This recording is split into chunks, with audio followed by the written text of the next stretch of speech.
송나영의 라디오 오늘.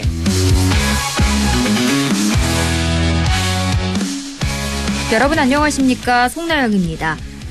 취임 8일째를 맞은 이재명 대통령이 오늘 서울 여의도 한국거래소를 찾아 자본주의 시장 경제의 핵 중의 핵은 금융시장, 그중에서도 주식시장이라고 강조했습니다. 이 대통령은 대한민국 주식시장이 너무 불공정하고 불투명하다고 지적하며 주가 조작 등 불공정 거래에 대한 원스트라이크 아웃제 도입과 부당이익 환수를 위한 과징금 부과 등 강력한 처벌 방침을 밝혔는데요. 그러면서 배당 촉진을 위한 세제와 제도 개편도 준비 중이라며 국민이 주식 투자를 통해 중간 배당도 받고 생활비도 할 수 있게 부동산에 버금가는 대체 투자 수단으로 만들겠다는 그 의지를 드러냈습니다. 선거 유세 때부터 공언했던 코스피 5천 시대. 과연 코리아 디스카운트를 해소하고 주식시장이 다시 활기를 띨지 지켜봐야겠습니다. 안동문화방송 라디오 오늘 광고 듣고 시작합니다. 인간은 주로 먹는다. 탄수화물, 단백질, 지방 세 가지. 그리고 소화한다.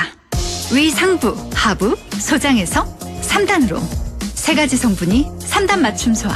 이제 소화제는 3단 캡슐이다. 다제스, 한림제약, 약국에서 다제스. 남대구 IC까지 자동차로 15분. 대형 물류와 상류시설로 다양한 업종 입주가 가능한 영호남 물류 클러스터. 서울, 대전, 대구, 부산, 찍고 광주까지. 동고령 IC 물류단지. 입주 문의 054-956-7241. 시행 주식회사 미래산업개발. 6월 11일 수요일 라디오 오늘입니다. 일부 자동차에 대한 귀한 정보를 전해드리는 김필수의 차필 귀정 준비되어 있고요.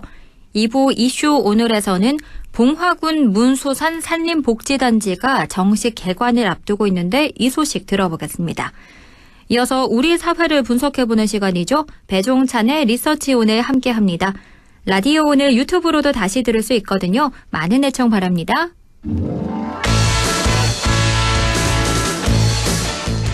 차에 필요한 귀한 정보를 전해드립니다. 김필수의 차필 귀정, 대림대학교 미래자동차학부 김필수 교수 연결해 이야기 나눠봅니다. 교수님 안녕하십니까? 네, 안녕하세요. 네, 최근에 국산 최초 오픈카로 불리는 쌍용 칼리스타가 중고차 시장에 매물로 등록됐더라고요. 혹시 교수님 보셨나요? 네. 예. 칼리스타라는 모델은 이 영국에서 가지고 들어와서 클래식카 형태지 않습니까? 네. 가지고 들어와서 국내에서 간혹 매물이 나오는데 가격이 점점 높아집니다. 희소 가치가 있고요. 네. 디자인 자체가 옛날 예술 작품이지 않습니까? 그렇죠. 그러다 보니까 이런 차가 오래되면 오래될수록 가격이 높아지고 뭐 부르는 게 가격이다 이렇게 얘기할 정도인데, 예, 그러다 보니까 아마 인기 있는 분들 또 차를 좋아하는 분들은 그런 차가 혹시 길거리에서 운행하는 거 보게 되면은 이 눈을 못 떼거든요. 이 고급 슈퍼카 이런 것보다 그런 차가 더 눈을 많이 뺏어간다라는 측면에서 사실 클래식카에 대한 부분들은 관심도도 높다 이렇게 볼 수가 있습니다. 아하, 이 가격이 1억 8천만 원 정도 책정이 됐다고 하는데 오늘 네. 이 클래식카 얘기를 해볼 텐데 제가 예. 늘 궁금한 게 클래식카 하면 나오는 게 올드카인데 올드카가 네. 클래식카다 이렇게 보면 될까요? 이 개념이 어떤 건가요? 똑같지 않습니다. 전혀. 그래요? 일단 올드카 하게 되면은 오래된 차를 얘기를 하는 거예요. 네. 이 오래된 거면 어느 정도냐라고 봤을 때 보통 20, 30년 이상은 돼야 된다 이렇게 얘기를 해요. 예, 요새는 또 내구성이 좋아지니까 뭐 10년 이상 된 차를 워낙 많지 않습니까? 그렇죠. 그래서 이 20, 30년 이상 된 차는 길거리 다니게 되면은 쳐다보지 않습니까? 네. 뭐 요새 1970년대에 나왔던 폰이 아실 거예요. 국내 양산 최초 모델이지 않습니까? 네. 이거 모델 지나가면요 사람들이 다 쳐다보고 난리 나요. 아, 그래요? 옛날에 고급 뭐 슈퍼카, 람보르기니 이런 거는 흔하니까 잘 안 보고 포니를 더 쳐다볼 정도인데. 근데 이 올드카는 오래된 차를 닦고 조이고 기름쳐서 이 움직이는 골동품 형태를 이렇게 운영을 하는데 클래식카는 올드카에다가 여러 가지 의미를 부여를 할 수가 있어요. 예를 들어서 역사적 의미라든지 몇 대 생산이 안 된 희소 가치가 있다든지 또는 예를 들어서 세계적인 명사가 끌어서 기념할 만한 차라든지 이런 어떤 의미를 부여한 것을 클래식카라고 불러줘요. 그러니까 클래식카 하게 되면은 가격적인 부분들도 굉장히 고가고 뭐 경우에 따라서는 경매를 하는데 부르는 게 가격일 정도고 실제로 세계에서 희소 가치가 있는 몇 대가 안 된 오래된 뭐 80년, 90년 이런 차들은 부르는 게 가격이니까 기본적으로 4억, 5억은 기본이고 10억 이상 되는 것도 많습니다. 그렇군요. 이 올드카의 역사적 의미와 희소성, 가치 이런 스토리텔링이 더해지면 클래식카로 지칭이 된다. 이렇게 보면 될 텐데 사실 네. 우리나라는 클래식카라는 개념이 좀 생소한 것 같거든요. 우리나라의 시장이 없어요. 있나요? 네, 실제로 클래식카 하게 되면은 들어는 보셨을 텐데 국내에서는 관련된 규정, 법규도 없고요. 어허. 또 클래식카 관련 전시회도 없는 상태고 또 실질적으로 클래식카에 대한 부분들을 정식으로 번호판을 붙여서 길거리에 나갈 수도 없어요. 관련 그래요? 법규도 없다 보니까 예를 들어서 한 60년 된 차를 지금 길거리에 나오려면은 대기환경 보전법 배출가스 허가를 받지 않으면 못 나오지 않습니까? 네, 그렇죠. 옛날 뭐 클래식카 수십 년 된 거가 지금 환경 기준을 못 맞추잖아요. 네. 길거리에 못 나와요. 번호판을 못 붙입니다. 근데 외해외에서는 그런 것들이 많은데 번호판 다 붙어 있거든요. 그 이유가 관련 규정을 만들어서 예를 들어서 독일이다 그러면 독일은 클래식카의 천국이라고 보통 얘기를 해서 보건 기술도 워낙 많고 이 60년, 70년 전의 부품을 구할 수가 있어요. 그래요. 예, 차를요. 원래 100년이 넘었지 않습니까? 네. 차를 만든 지. 그래서 이런 것들은 무슨 말이냐. 법규도 있어서 예를 들어서 이 번호판 색깔이 틀려요. 지금 보면은 뭐 우리가 전기차 파란색 또 법인차는 연두색 이런 것도 있지 않습니까? 네. 이런 것식으로 새로운 이 클래식카 번호판을 따라 붙이고 또 법규에 예를 들어서 클래식카는 인정받은 클래식카 번호판 붙은 것은 1년에 20일만 길거리에 나올 수 있다. 이런 규정이 있는 거예요. 아하, 그렇군요. 20일이라는 게 뭐냐. 이 수억 원이 되는 차를 길거리에서 여름에 홍수가 났을 때 겨울에 날씨 추울 때 안 가지고 나오거든요.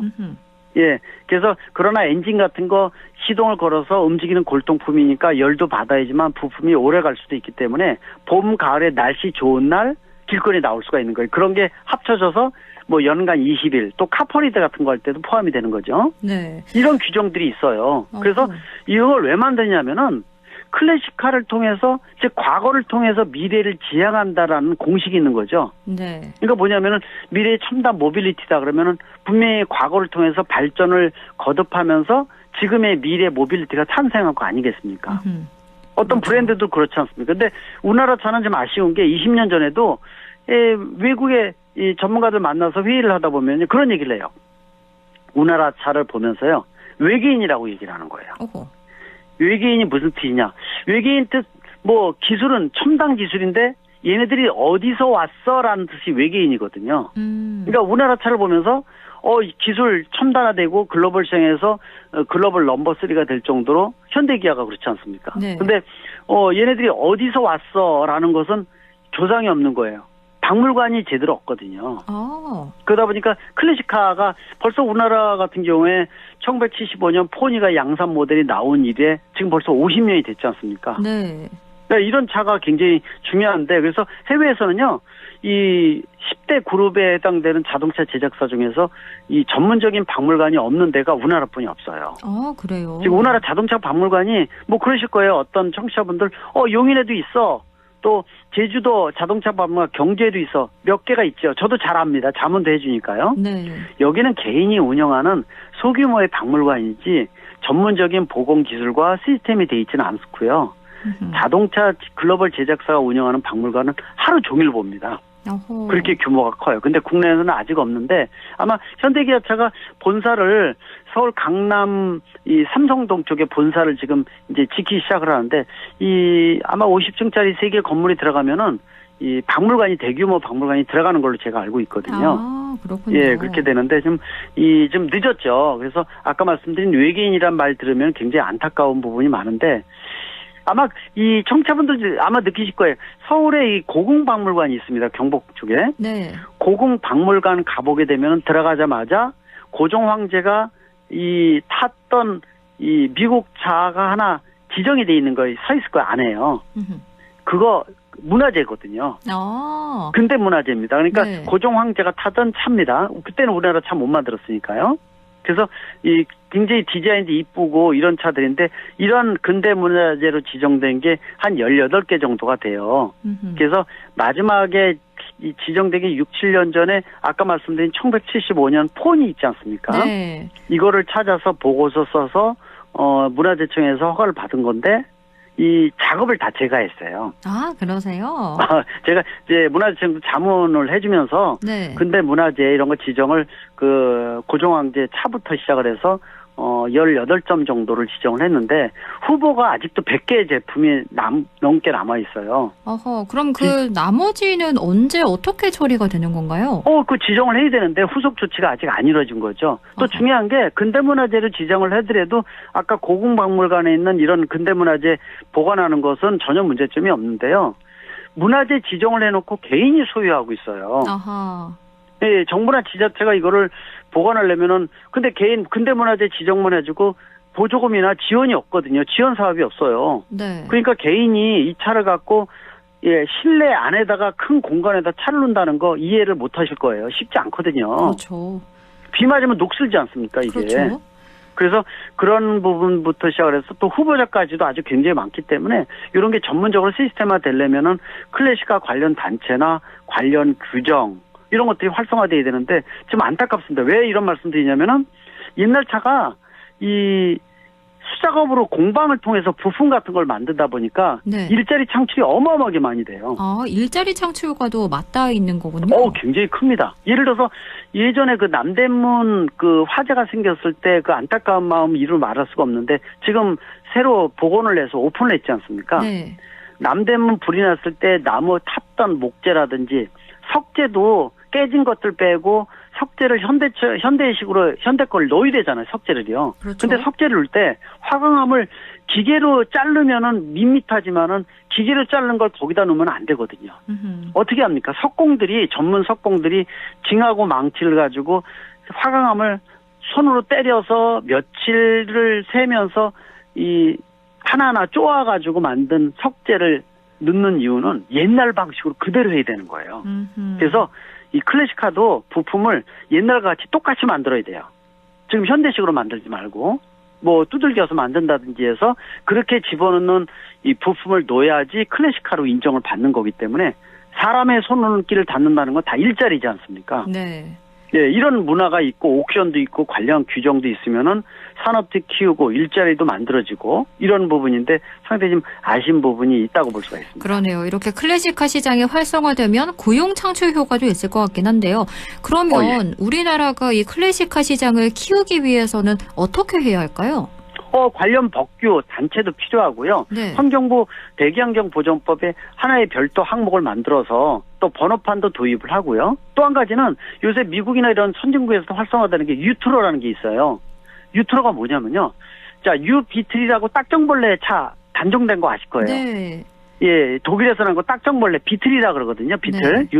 근데 비틀을 외부 디자인은 그대로 차체는 그대로 쓰고 안에 있는 옛날 엔진이나 변속기를 빼버리고 배터리 모터를 집어넣으면 첨단 전기차로 탄생을 하는데 디자인은 클래식한 거예요.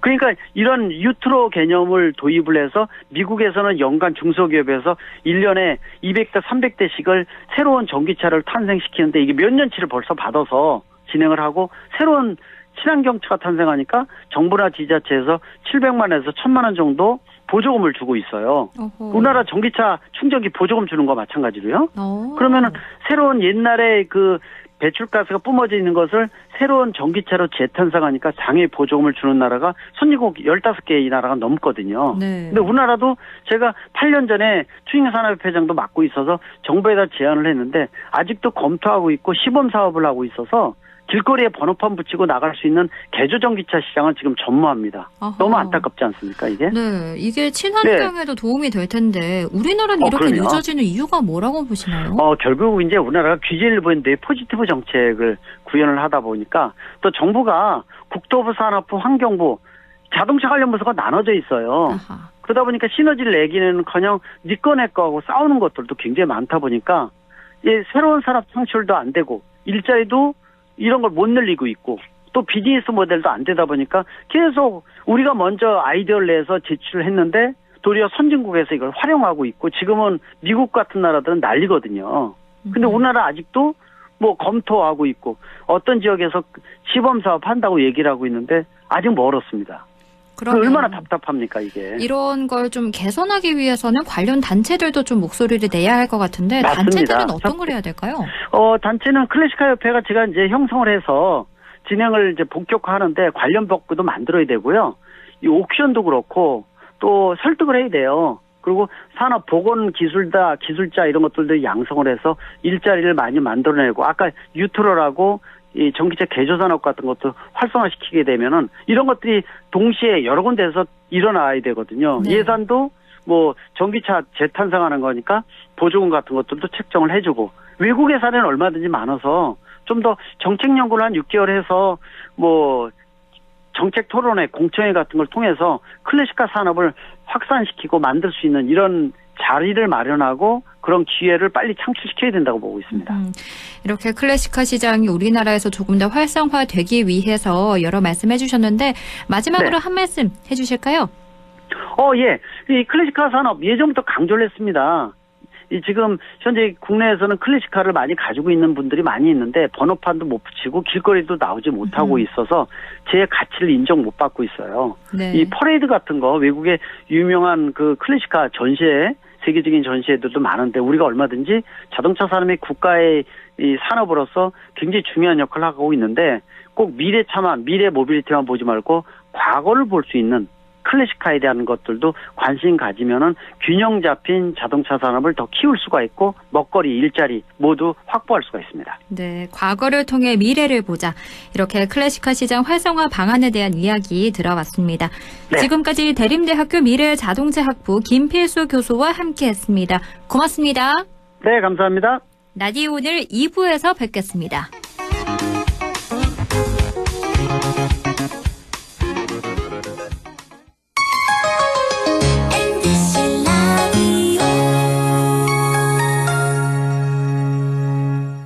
경상북도 지정 우수 축산물 브랜드 특허받은 햄프돼지 햄프한우, 햇선 무항생제 인증 햄프돼지, 프리미엄급 햄프한우를 저렴하게 맛보세요. 대형 주차장과 70명 단체석까지 경북도청 신도시 햄프돼지 햄프한우타운 5월 7일 오픈 054-653-6000번.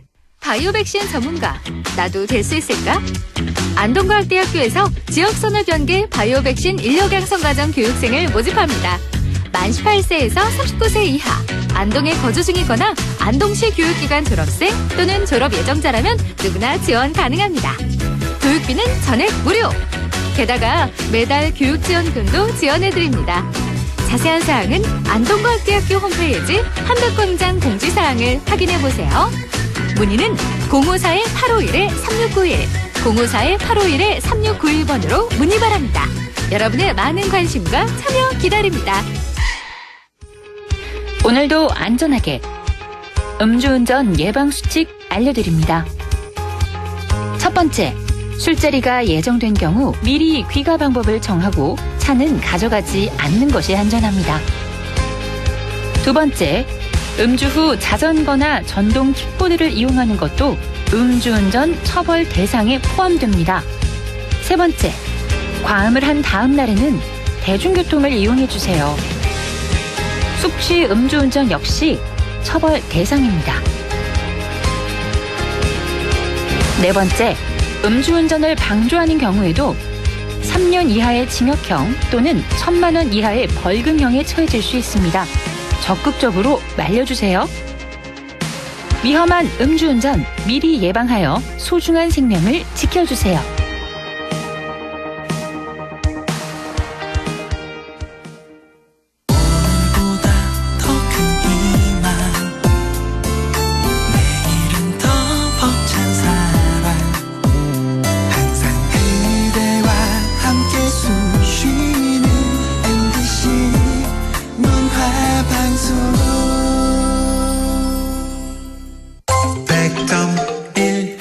라디오 6시 24분 35초 지나고 있네요. 이슈 오늘입니다. 봉화군 봉성면 우곡리 일대죠. 봉화군 문수산에 조성된 산림복지단지가 정식 개장을 앞두고 있습니다. 봉화군 산림소득자원과 산림휴양팀 하용태 주무관 연결해 이야기 나눠보겠습니다. 주무관님 안녕하십니까? 네, 안녕하세요. 만나서 반갑습니다. 하용태입니다. 네, 문수산 산림복지단지가 곧 정식으로 문을 열 예정인데 소개를 먼저 해주실까요? 네, 문수산 자연휴양림과 산림치유센터를 합쳐서 문수산 산림복지단지라고 합니다. 네. 숲이라는 좋은 환경에서 몸과 마음을 편하게 쉬는 곳이라고 생각하시면 좋을 것 같습니다. 이제 자연휴양림은 개장한 지 한 5년 정도 되었고요. 이번에 산림치유센터가 문을 열 예정입니다. 작년 9월에 준공했고 오는 6월 17일 정식 개장합니다. 그렇군요. 다음 주 화요일이 정식 개장인데 개장하기 전에 시범 운영을 하셨잖아요. 네. 시범 운영을 하면서 가장 중점적으로 점검했던 부분은 어떤 부분이었나요? 네, 올해 2월부터 시범 운영을 했었는데요. 환경 조성과 프로그램 유튜과지를 중점으로 점검을 했습니다. 네. 환경 조성은 이제 시작 단계다 보니까 나무랑 꽃을 많이 심고 있고요. 근데 앞으로도 몇 년 동안은 꾸준히 공을 들여야 할 부분입니다. 프로그램은 이제 그동안 운영을 해보니까 숲에서 적절한 시간을 보냈을 때 효과가 크다는 것을 알게 되었습니다. 그래서 처음에는 이제 야외와 실내에서 보내는 시간을 한 5대5 정도로 했다면 지금은 7대3 정도로 숲에서 더 많은 시간을 보내고 있습니다. 그래서 만족도 결과도 힐링하고 간다는 의견이 더 많아졌습니다. 그렇군요. 환경 조성 측면과 프로그램 측면에서 개선점을 찾아서 보완하셨다 이렇게 말씀해 주셨는데 특히나 문수산 산림복지단지에는 건강 측정실부터 조격실, 야생 화원 같은 다양한 시설이 있다고 들었거든요. 조금 더 네. 자세히 알려주실까요? 네, 중심 시설은 산림치유센터라고 보시면 되는데요. 네. 센터 안에는 건강 측정실, 조격실, 반신욕실, 명상치유실 같은 여러 공간이 있습니다. 네, 건강 측정실 같은 경우는 현재 스트레스 정도와 혈관 단계를 측정하고 근육과 지방이 얼마나 있는지 분석해 드립니다. 조격실 같은 경우는 따뜻한 물로 발의 피로를 이제 풀어주는 공간이 있고요. 반신욕실 같은 경우는 원적외선이 나오는 열 기계 안에서 하반신을 따뜻하게 데워서 몸의 순환을 도와줍니다. 그리고 명상 치유실 같은 경우는 명상과 요가로 몸과 마음을 지켜보는 프로그램을 하는 곳입니다. 근데 이 모든 것을 한 번에 진행하는 것은 아니고요. 네. 요일마다 프로그램 내용이 다르다고 보시면 되겠습니다. 그렇군요. 또 다양한 산림휴양 프로그램도 마련이 됐을 것 같은데 어떤 프로그램이 현재 운영 중이고 또 앞으로 계획 중인 게 있다면 들어볼까요? 네. 여기 핵심 프로그램은 아무래도 산림치유를 하는 곳이다 보니까 숲치유인데요. 현재 숲에서 진행하는 프로그램은 오감을 열고 숲과 교감하는 산책이 있습니다. 그리고 자신의 걸음 습관을 알아보고 자세를 교정하는 바르게 걷기가 있습니다. 이제 앞으로는 숲에서 나무와 나무 사이에 그물을 쳐서 아무 생각 없이 쉬는 해먹 프로그램을 추가할 예정이고요.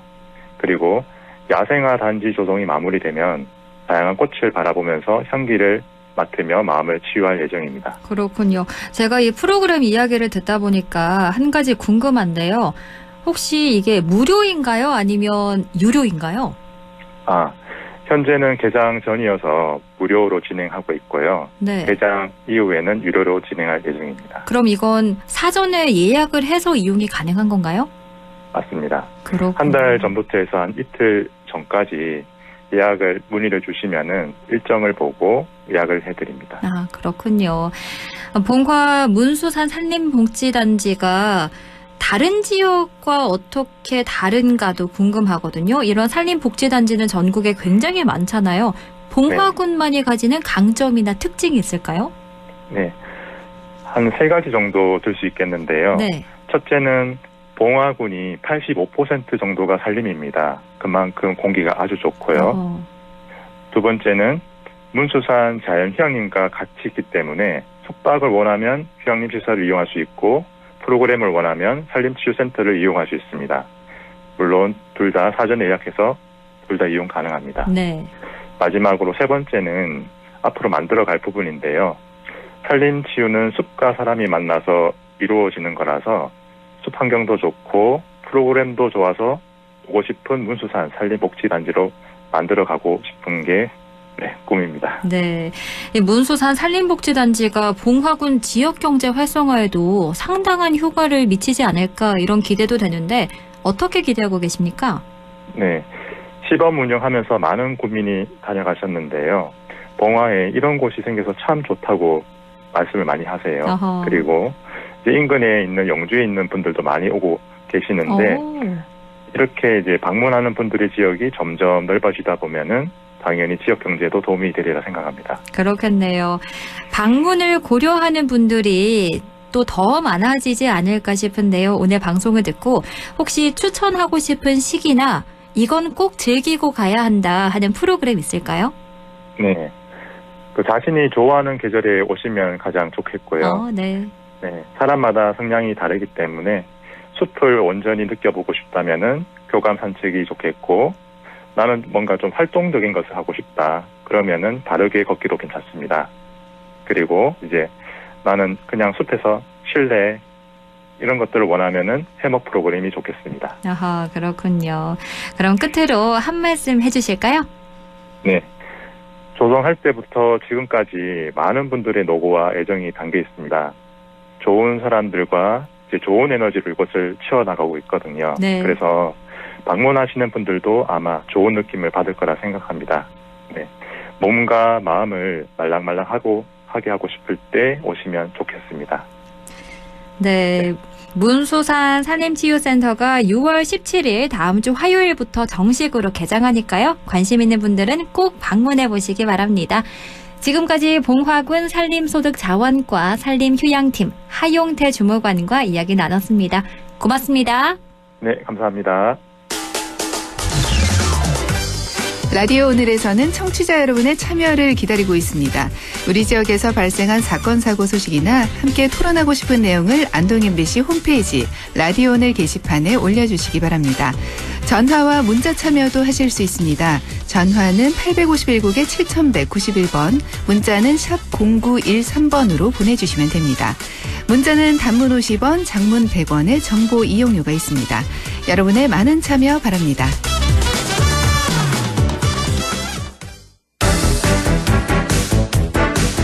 리서치 오늘 인사이트 K 배종찬 연구소장과 함께합니다. 소장님 안녕하십니까?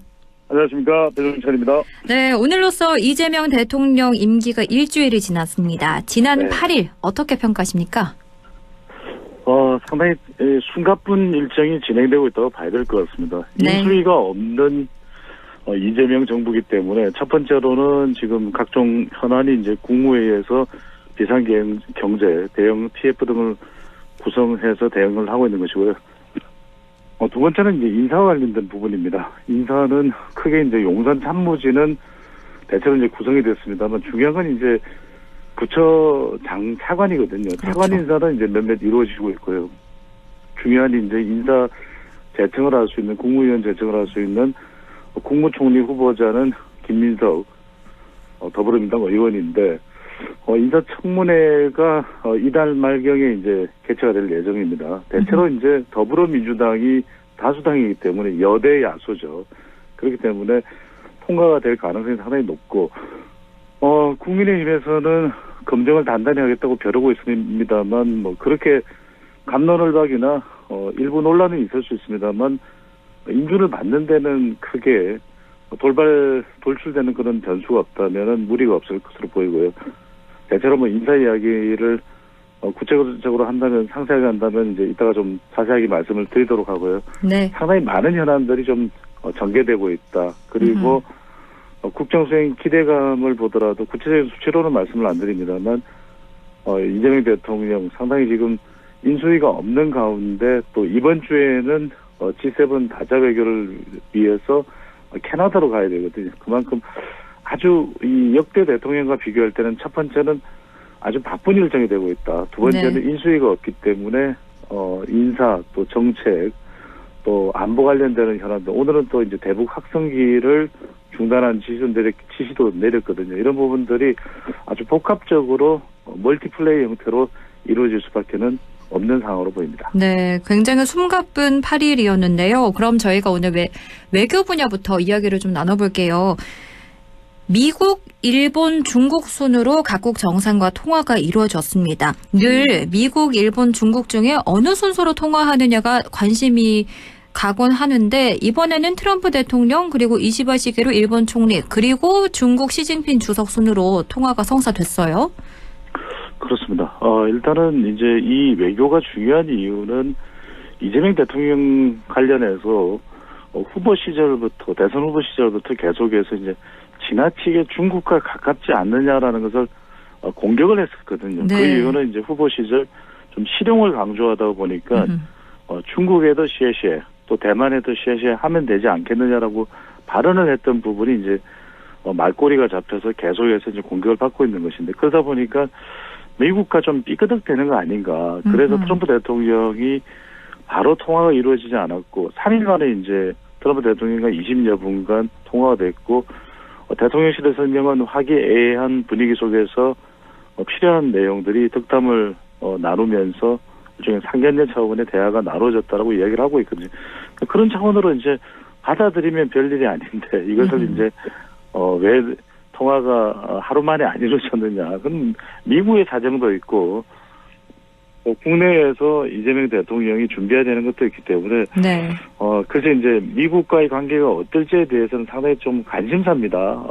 오는 15일부터 17일까지 캐나다에서 진행되는 G7 정상회담에서 이제 초청받아서 이재명 대통령도 참석하는데 짧은 시간이나마 정상회담의 형태가 됐든 아니면 정상 회의 형태가 됐든 아니면 정상 대담의 형태가 됐든 진행이 될 텐데 그 상황을 보면은 어떻게 한미 관계가 진행되는지를 보면 알 수 있을 텐데 중요한 것은 한미 동맹은 우리 외교 관계의 기본이거든요. 그런 만큼 이재명 대통령이 외교를 그르쳐가면서 임기 초반에 할 일은 만무한 것이고 두 번째는 이제 일본입니다. 일본에 대해서는 이제 문재인 정부 때에 이런 외교와 관련된 일종의 트라우마가 있겠죠. 그러니까 네. 노 저편도 있었고 토착 외구도 있었고 또 대법원의 강제징용 배상과 관련해서 일본 전범 기업의 배상이 필요하다. 그것은 이제 강제적으로 집행할 수 있는 대법원의 판결이 내려졌던 것이거든요.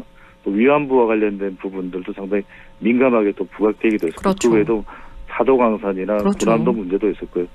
근데 이제 그런 부분에 대해서 이재명 대통령이 통화를 하면서 한 줄로 정리를 했습니다. 더 성숙되고 견고한 한일 관계로 나아가야 된다. 바로 이제 그 관계를 지향하겠죠. 왜냐하면 일본과의 관계가 비교덕한 경우에는 우리의 안보, 한미일 협력 축이나 또는 경제적으로도 상당히 또 타격을 받을 수 있거든요. 그런 부분을 빠른 경기 회복을 이야기하고 있는 이재명 대통령이 과거사를 또 꺼내들어서 한일 관계를 경제 국면으로 몰고 갈 일은 또 없을 테니까요. 중국인데 중국은 상당히 이제 관계가 이른바 이재명 대통령의 실용 외교 또 균형 외교 연장선상에서 관계가 상당히 개선될 가능성이 높을 것으로 보입니다. 네. 한국을 방문하겠다는 이야기를 하고 있는데 그게 바로 에이펙 정상회의겠죠. 오는 10월 말부터 이제 11월에 걸쳐서 이제 진행되는 경주 에이펙에 참석 가능성이 높아지고 특히 이제 이 축하 전문은 먼저 보냈었는데 이 시진핑 주석의 이 시그너처 표현이 뭐냐면 초심으로 돌아가서 함께하자. 이게 이 시진핑 주석의 아주 중요한 그런 표현이거든요. 네. 그러니까 돈독한 우위를 나누고 싶은 정상과의 이야기를 할 때 항상 초심으로 돌아가서 우리의 관계를 더 단단히 하자. 그런 이야기를 항상 합니다. 시진핑 주석.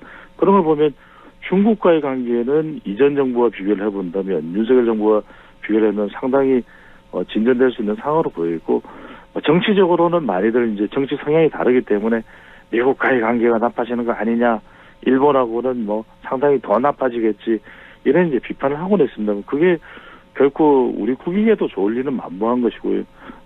우리 국익에도 그렇게 대통령이 리더십을 태도를 보인다면 외교 리더십을 보인다면 국익에도 상당히 타격을 받는 거 그럴 리가 저는 없을 것이다. 네. 또 지금 이 외교 안보 관계의 빠른 복원을 또 이야기하고 있는 그동안 우리 국가 정상이 없는 상황이기 때문에 외국에서는 그런 부분들이 상당히 불안조소였거든요. 지금도 코스피가 2,900을 돌파했지 않습니까? 그런 걸 본다면 상당히 좀 안정적인 스탠스로 이재명 대통령 가져갈 것으로 보입니다. 네, 이번 주말 캐나다의 G7 정상회의에 참석하는데 이때 어떤 외교 무대에 서게 될지 그때를 기대해 보겠고요.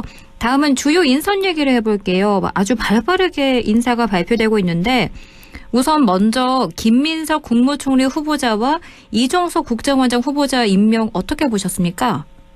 그렇습니다. 김민석 국무총리 후보자에 대해서는 첫 번째로는 가장 신이 많은 인물이 이재명 대통령에게는 김민석 최고위원이었다. 이렇게 볼 수밖에 없을 것 같아요. 네. 그만큼 빠른 속도로 국정을 안정적으로 이끌고 또 속도를 내야 되거든요. 그런 만큼 그런 국정 기획이라든지 또는 인사 추천 제청이라든지 또는 대통령의 외교안보 국방에 치중할 때 또 국무회의를 대신해서 진행할 수 있는 그런 능력을 가지고 있는 인물로 이재명 대통령은 김민석 의원이 가장 국무총리 후보자로 적임자라고 판단한 것 같아요. 다만 이제 인사청문회가 진행되면 두 가지 사항인데 외교적으로는 80년대 미 문화원 이 점거 농성과 관련해서 그 배후에 김민석 국무총리 후보자가 있는 거 아니냐는 이야기가 나오는데 이것은 또 상당히 좀 묵은 이야기가 되는 것이고 또 네. 이걸 가지고서 지금 와서 한미 관계에 타격을 줄 것이다 운운하지는 않을 것 같고 두 번째가 이제 중요한데 정치자금법과 관련해서 논란이 김민석 총리 후보자가 이제 있거든요. 바로 그 부분이 얼마나 충분하게 해명될 것이냐. 국무총리 지금 인사청문 준비하는 쪽에서는 얼마든지 국민들에게 설득이 될 것이다라고 얘기를 하는데 이게 또 어떤 식으로 전개가 되느냐에 따라서 이틀간 진행되는 국무총리 후보자의 인사청문회에 영향을 줄 수 있고 이게 인준에는 여대 야소이기 때문에 큰 무리는 없겠지만 지지율에 영향을 줄 수 있거든요. 자칫 이제 이 임기 초반에 지지율에 가장 크게 영향을 주는 이슈가 주로 인사입니다. 그런 경우에 그렇죠. 지금 이재명 대통령의 경우에는 많은 청취자분들이 이 배종찬 소장은 이재명 대통령이 필요한 지지율은 얼마냐 이렇게 물어보실 때 저는 60%의 지지율이 필요하다고 봅니다. 60%요? 네, 지지층 플러스 중도까지도 가져가야 되거든요. 그래야 국정 운영이 안정적일 수가 있습니다. 왜냐하면 지금 또 이재명 대통령을 둘러싼 여러 논란들도 있지 않습니까? 그렇죠. 헌법 84조 또 재판이 계속 진행될지 여부에 대한 부분인데 이게 이제 인사에서 이슈가 될 수 있는 것이고 이종석 국정원장 후보자는 아주 차분한 그런 인물입니다. 저도 이제 몇 차례 만나 본 적이 있는데 네.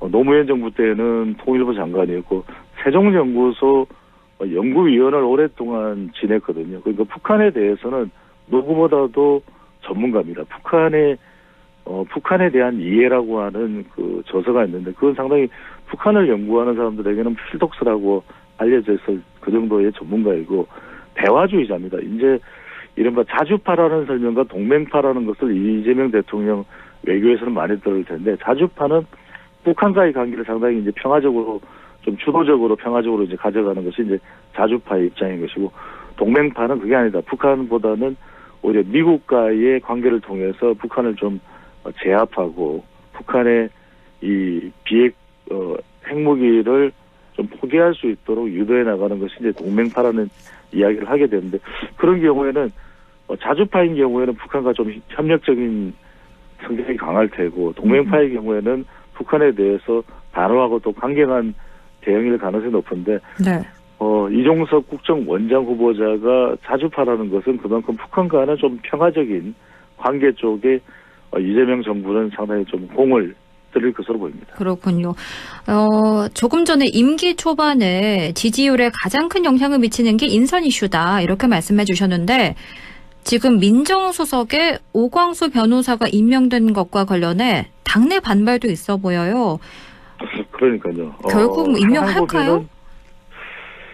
근데 지금까지는 이재명 대통령은 상당히 신임을 하고 있는 것으로 보입니다. 그런 이유가 이제 여러 가지 배경이 있는데 오광수 이 민정수석의 경우에는 전북 남원 출신입니다. 1960년생이고 그리고 이 검사로서 오랫동안 경력을 가지고 있는 전통적인 특수통입니다. 네. 이 검찰 특수통이 이제 윤석열 전 대통령도 특수통이었거든요. 그러니까 이들이 이른바 검찰, 우리 일반 국민들이 보도에서 접할 때 칼잡이라고 이야기하면 바로 그 검사의 역할을 하는 이 분야인데, 그러다 보니까 이 검사의 출신에게 맡겨놓으면 검찰 개혁이 되겠느냐라는 이제 민주당에서 반발이 나오는 것이고, 그렇죠. 또 하나가 이제 아내의 이름을 빌려서 이 아내 명의로 차명으로 부동산 거래를 했다는 의혹이거든요. 이건 뭐 우리 시간에 자세하게 내용을 설명드릴 사안은 아닙니다만,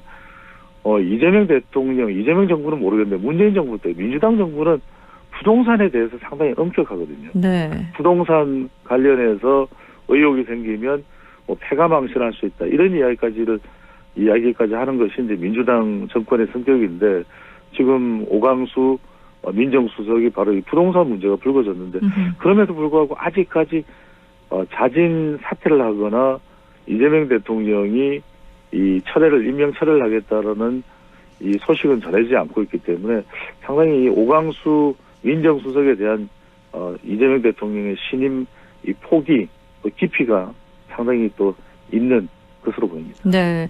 이 오광수 변호사가 과거 검사로 근무할 때 배우자 소유의 경기 화성시 토지와 건물 같은 부동산을 자신의 대학학과 동문인 홍모 씨 이름으로 관리한 사실이 드러났는데, 이게 불법으로 은닉한 게 아니냐, 이런 의혹이 제기되고 있는 상황이고요.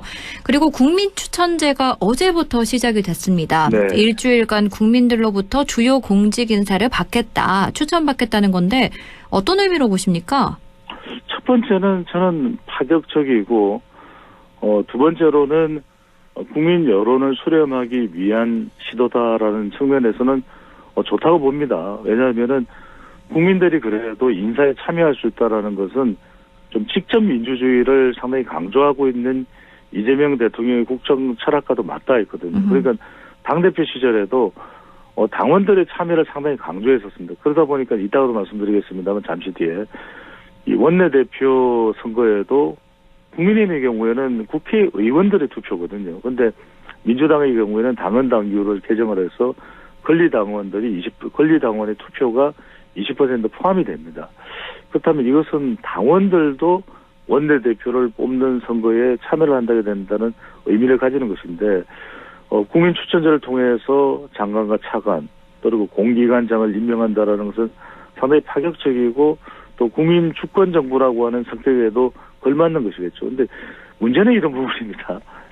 한 달 동안 이제 추천을 받는데 또 검증도 해야 되거든요. 그렇죠. 이게 과연 제대로 이루어질 수가 있느냐. 그러니까요. 제대로라고 하는 또 꼬리표가 달릴 수 있는 거죠. 또 하나가 뭐냐면 이게 자칫 인기 투표가 될 수도 있거든요. 네. 그러면 사실 이게 노무현 정부 때는 인터넷 장관 추천제, 그리고 문재인 정부 때도 국민 추천제라는 같은 이름으로 운영이 된 바가 있잖아요. 그런데 실질적으로 되진 않았잖아요. 이어지진 그렇습니다. 않았잖아요. 네. 그렇습니다. 그게 활성화되지 않았던 이유가 제가 지금 설명드리는 이유인 것이거든요. 네. 정작 뚜껑을 열어보면 임명을 할 만한 사람들이 딱히 없다라는 것이거든요. 어허. 왜냐하면 인기 투표가 될 가능성이 높으니까. 네. 가령 국민들에게 인기가 높은 아이유를 문화체육관광부 장관으로 해주십시오.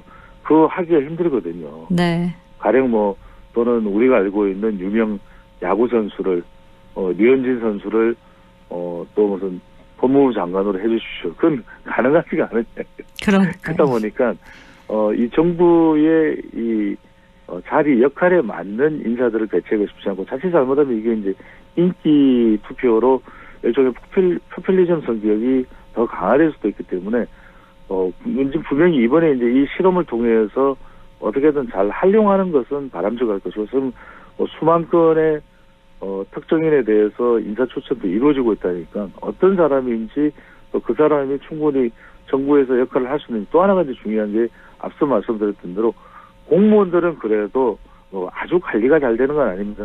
그래도 자신의 신상 관리를 또 도덕적으로나 또는 윤리적으로나 하는 경우들이 많은데, 일반인들은 내가 정부에서 언제 일하게 될까 그런 생각을 못 하잖아요. 그러면 상당히 인기는 있고 국민들이 생각할 때는 아주 탁월한 인사라고 생각할 텐데, 정작 그 사람이 인사 검증에 걸리게 되면 또 발탁이 못 될 수도 있기 때문에 좀 긍정적으로 생각한다면 이걸 전면적으로 다 활용하기는 힘들 겁니다. 하지만 그 중에서도 우리가 생각하지 못했던 누군가를 많은 국민들이 추천하는 그런 기회가 된다면 그건 또 정부로서 인사 폭을 넓힌다는 의미에서는 바람직한 시도가 될 것으로 보입니다. 네, 객관적으로 역량이 있고 또 도덕적 결함이 없는 고위공직자 후보를 추천하고 공정한 검증 절차를 거치는 게 주요 과제이지 않을까 생각을 해보고요.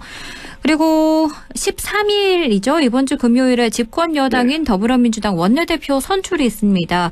후보로는 김병기 의원 또 서영교 의원이 있는데 어떤 인물적으로 구도가 잡힌다고 봐야 될까요?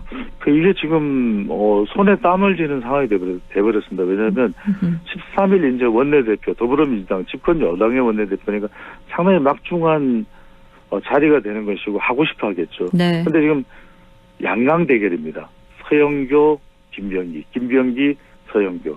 그래서 서영교 의원은 여성 4선 의원이고 김병기 의원은 국정원 출신의 3선 의원이거든요. 제가 국정원을 말씀드리는 이유가 있습니다.